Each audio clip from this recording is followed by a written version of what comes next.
Hello everyone. We are glad to welcome you back to this month's edition of BookKey.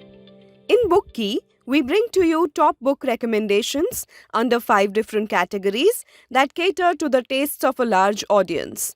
These categories are Spotlight, where we discuss recently published books that are informative as well as insightful. Hidden Gem, where we unravel to you rare gem of books lost in the annals of time. The Classic Vault, where we look at the evergreen classics which never lose relevance. The Untold, where we lift the veil on lesser known stories and facts about popular books and authors. And Top 5, where we suggest to you 5 of the best reading choices from the current bestsellers. The ongoing Russia-Ukraine war has dominated all forms of news media for several weeks now. Though we have come to realize that this war was not inevitable, but that we have been moving towards it for years, there is a lot that needs to be understood in context of when exactly the seeds of the current geopolitical crisis between the two nations were sown.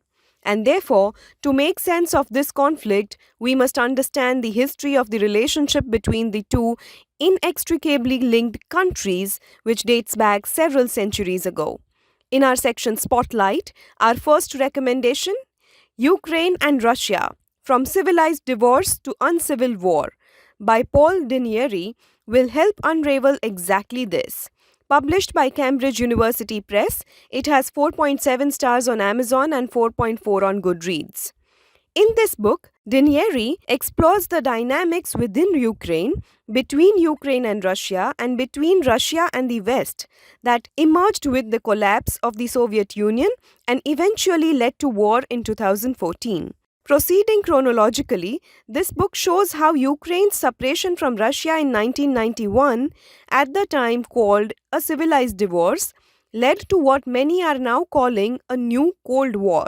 The author argues that the conflict has worsened because of 3 underlying factors: the security dilemma, the impact of democratization on geopolitics, and the incompatible goals of a post-Cold War Europe. Rather than a peaceful situation that was squandered, Dinieri argues that these were deep-seated pre-existing disagreements that could not be bridged, with concerning implications for the resolution of the Ukraine conflict. The book also shows how this war fits into broader patterns of contemporary international conflict and should therefore appeal to anyone seeking a deeper understanding of Russia-Ukraine conflict, Russia's relations with the West, and conflict and geopolitics more generally. Paul J. Dinieri is a professor of public policy and political science and former executive vice chancellor and provost of University of California, Riverside. Dinieri is a political scientist specializing in politics and international relations in the former Soviet Union, focusing on Ukraine and Russia. He is also considered an expert on economics, finance, and budgeting in US universities, which became a focus during his administrative career. Cost of the Kindle edition is Rs 571. The other recommendation under this section addresses a different dimension of the changing geopolitical dynamics, which is technology.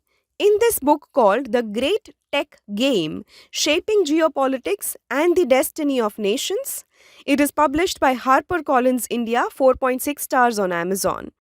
Author Anirudh Suri provides a coherent framework outlining the key drivers that will determine the ability of a nation to succeed in this technology-dominant era. He lays out a roadmap for how any country must develop its own strategic plan for success. Leaders must inculcate a new set of capabilities to understand and take advantage of these trends and create enabling environments for their nations to not be left behind.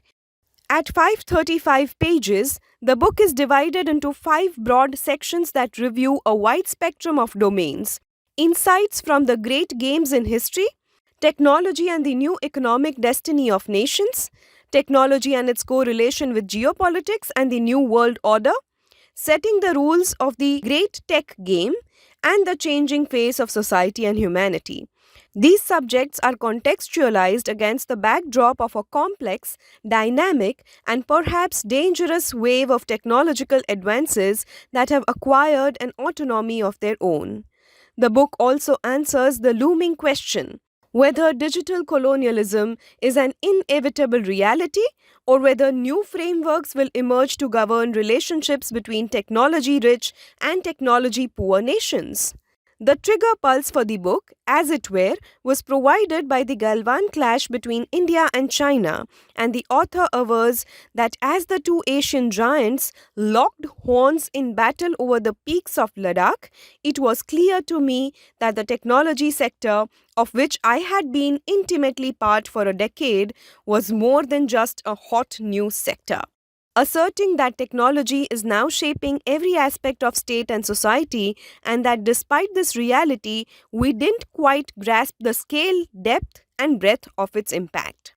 Anirudh Suri is the founding partner and managing director of India Internet Fund. Previously, he worked with the Government of India in Delhi, McKinsey & Co. in New York, and the Carnegie Endowment for International Peace in Washington, D.C., and Goldman Sachs in London. He serves as Director Asia on the board of the Harvard Alumni Association and was the president of the Harvard Club of India from 2017 to 19. Cost of the Kindle edition is Rs 276. In our second section, The Hidden Gem, this month we have a rather unconventional book titled The Cases That India Forgot by Chintan Chandrachud, published by Juggernaut, 4.6 stars on Amazon, 4.2 on Goodreads. At a time when faith in the independence of the judiciary in India has diminished, Chintan Chandrachud provides us with a historical perspective on the uneven legacy of the courts in his new book. He elaborates the course of decision-making in 10 forgotten cases from the 1950s to the present day that may have faded from public memory but left an indelible imprint on the course of justice in India nonetheless. The decision behind writing this book was rooted in the desire to initiate and encourage citizen engagement with law. The author believed that an understanding and education of law needed to be inclusive and accessible. The first chapter, The Keshav Singh Case, details the events of case in which Keshav Singh, a Socialist Party worker in Gorakhpur, is alleged for maligning an MLA in 1964. The case snowballed in a huge constitutional crisis that would have required a decision on whether the judiciary was answerable to the legislature and which one of them was superior. Article 194 of the Indian Constitution has deftly dodged this question by saying that the privileges of Parliament would be the same as those enjoyed by Britain's House of Commons. Inevitably, the case ended up in the Supreme Court, where the judges and the lawyers arguing for all the parties deftly avoided a constitutional crisis, though the court was criticized for taking a pro-judge stand. Below is an excerpt from this case. That outcome would be shaped by how the court interpreted two significant provisions of the Constitution. The first was Article 194(3), which stated that the powers, privileges, and immunities of state legislatures should be defined by law.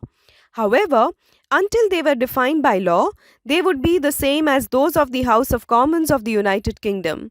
This was one of the many provisions of the Constitution that set out a default position, but allowed that position to be dislodged by ordinary law, rather than a formal amendment to the Constitution. Since no law codifying the privileges of Parliament or the state legislatures had been enacted at that time, the privileges, power, and immunities of the House of Commons would apply. The interpretation of British cases on parliamentary privilege therefore formed a focal point of the dispute between the Assembly and the High Court. These cases included one from 1704, in which the House of Commons had deprived 4 men of the right to vote and committed them to prison. Another from 1750, when a prisoner refused to kneel at the bar of the House, and an 1839 case involving defamation claim against Hansard, the publisher of parliamentary debates.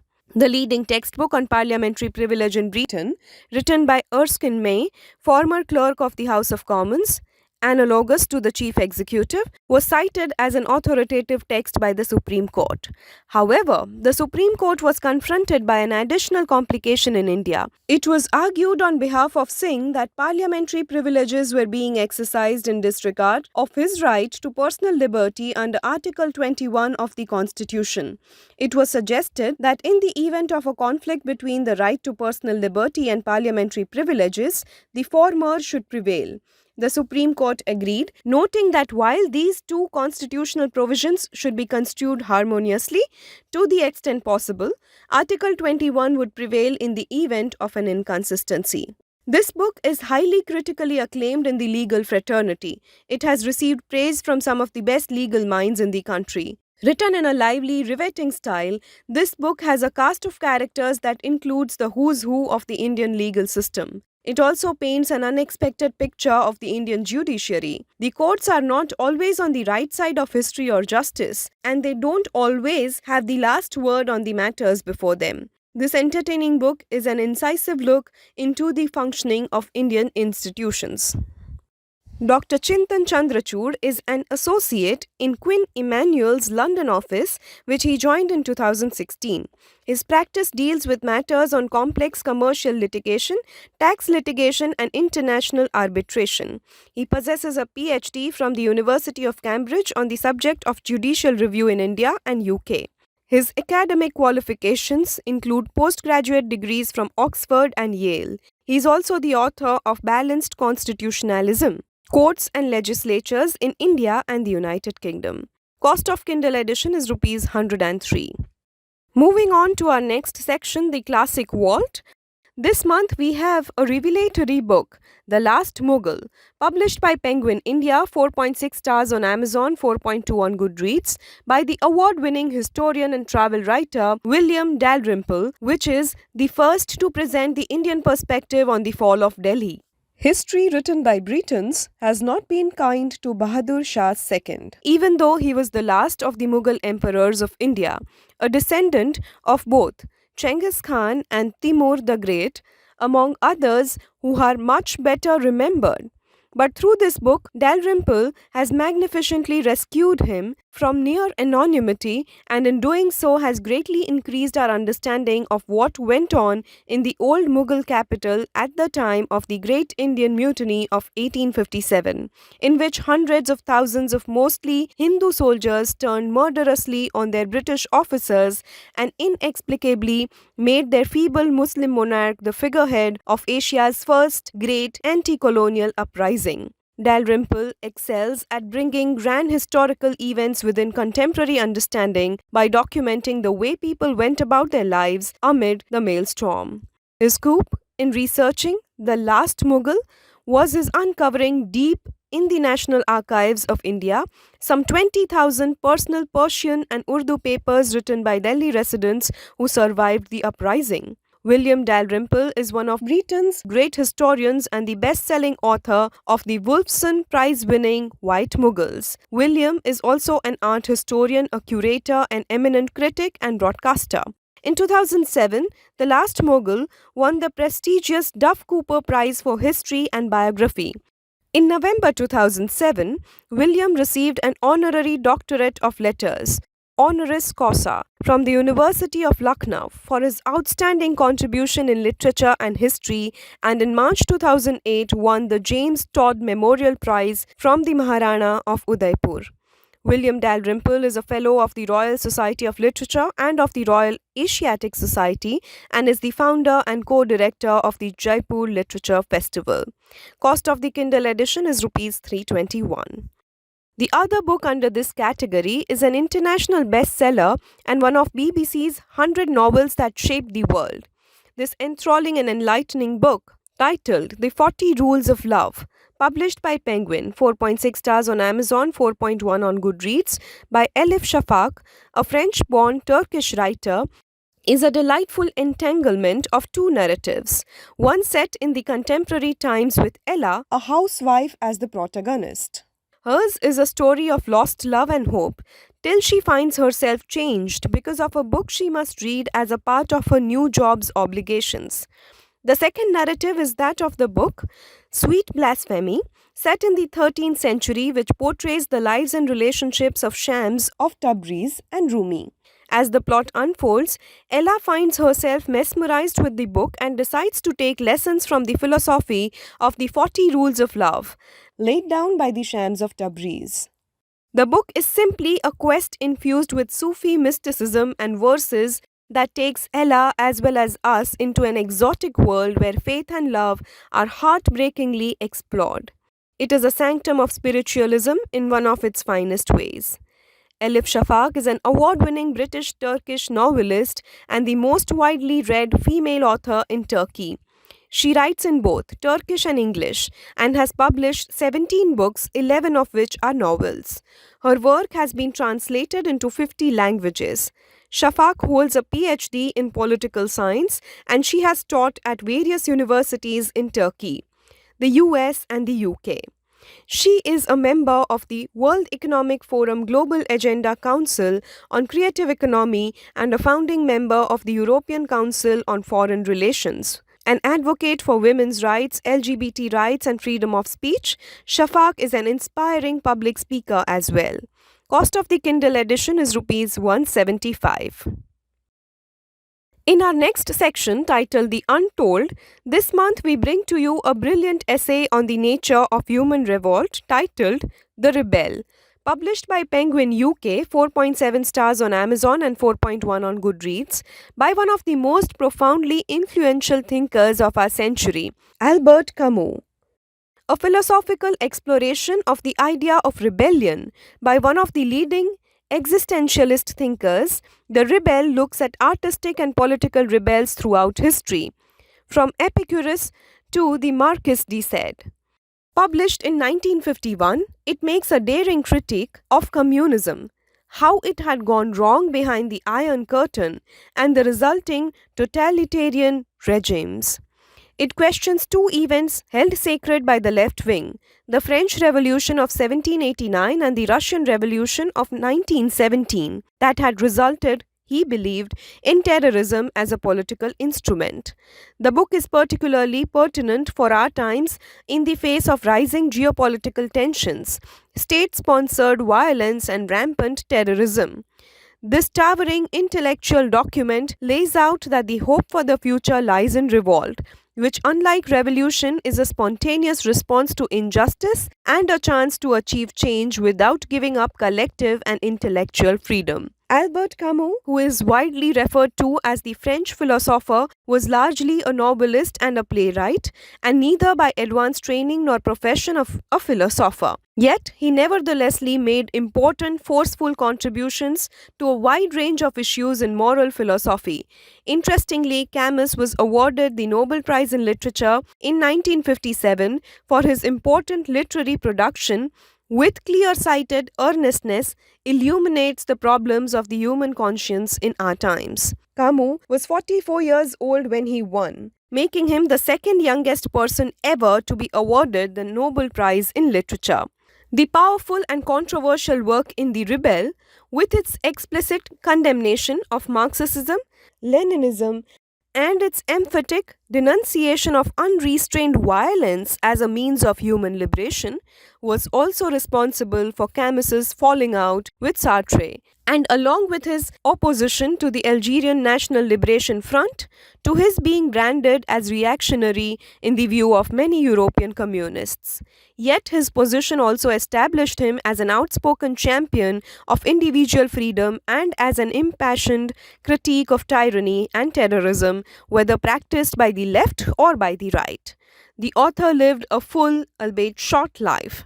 He died very tragically and unexpectedly in a car accident at the age of 46 years. He was on his way out of Paris for a vacation with his publisher, Michael Gallimard.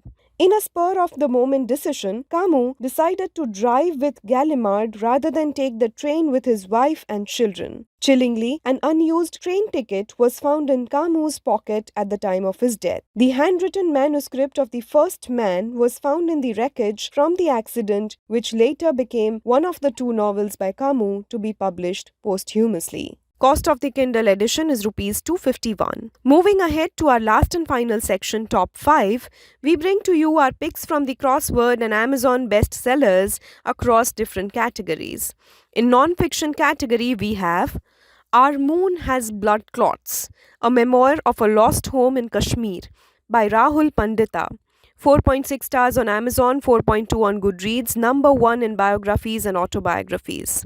The heartbreaking story of Kashmir has so far been told through the prism of the brutality of the Indian state and the pro-independence demands by separatists. But there is another part of the story that has remained unrecorded and buried. Our Moon Has Blood Clots is the unspoken chapter in the story of Kashmir, in which it was purged on the Kashmiri Pandit community in a violent ethnic cleansing backed by Islamist militants.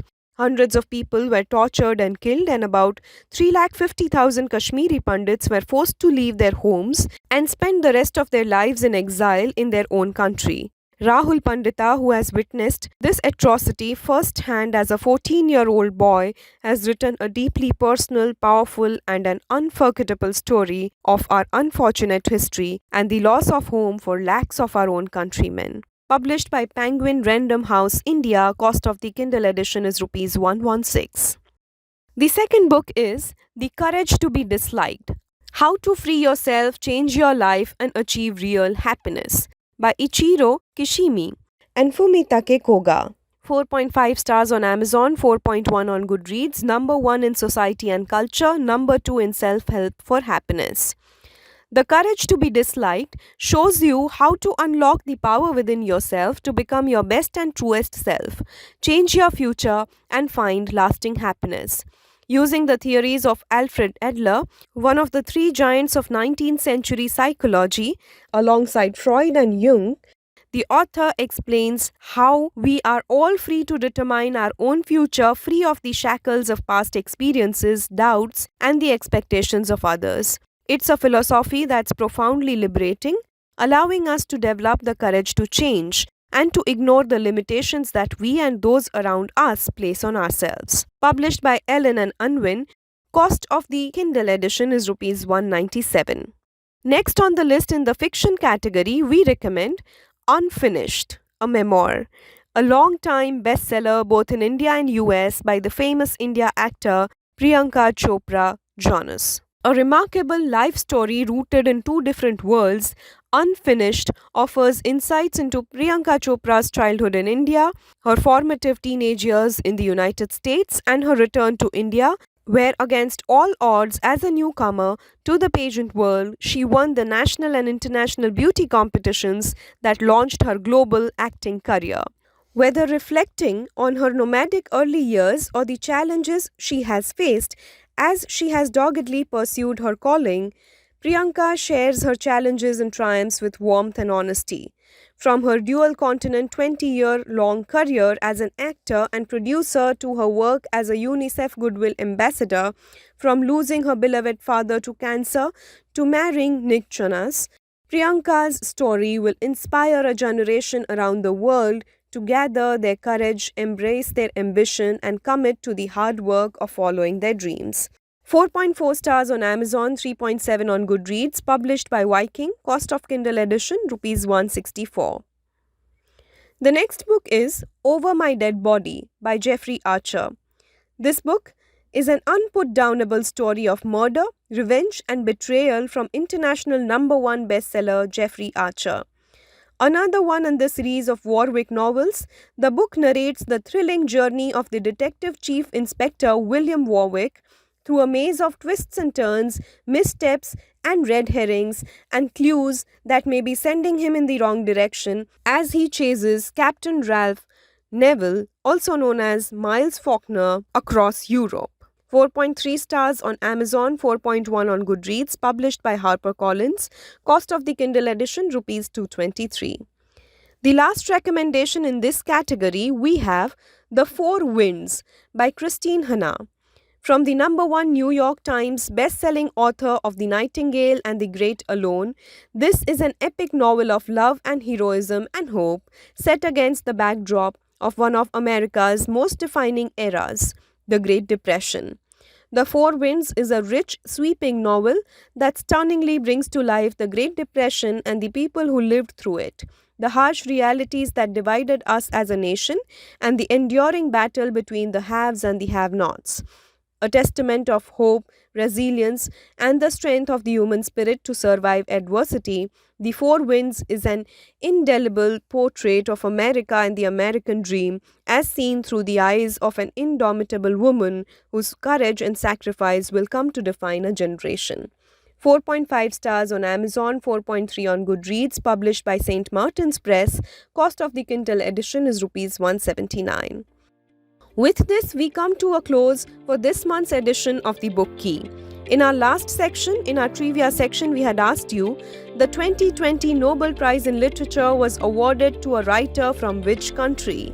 And the correct answer is America. And the winner of the Nobel Prize is Lewis Gluck. The question we would like to ask you this time is, what is the real name of the famous author of Alice in Wonderland? Let us know your answer in the comment section below and we will reveal the answer in our next edition. If you found this video informative, give us a big thumbs up and share it with your friends. Also subscribe to Endeavor Careers for the upcoming follow-up videos. We will be delighted to know if you found our book recommendations informative and interesting. See you next month with more such specially curated recommendations for you. Until then, dream, endeavor, achieve, and happy reading.